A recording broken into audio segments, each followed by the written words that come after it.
chập lâu thế ca đi lô o ka lei na te ka tiang lam su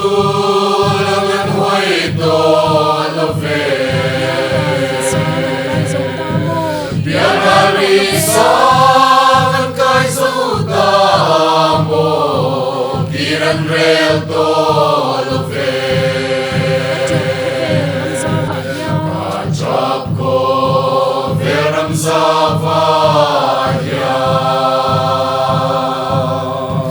munin ram lo fan sang lung le ni ya kware lu tia ngai kan ru ma tho le chi ngai sang ni zong te ka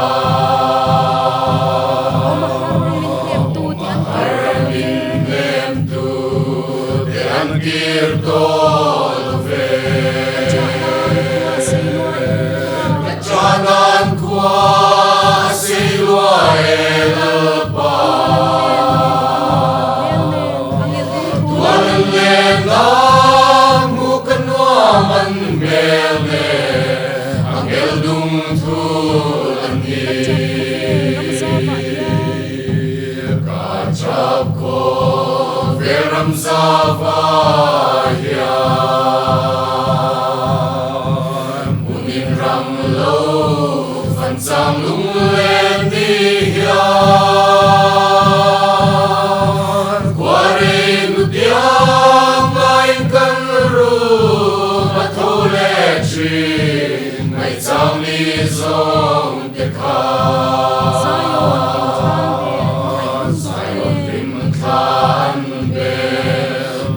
lung du tene ramuan tang sungale nginan o kasagele suram moya suano kanaleng sama kacap ko veram zavaya munin ram lo fan sang lung le ni ya kware lu tia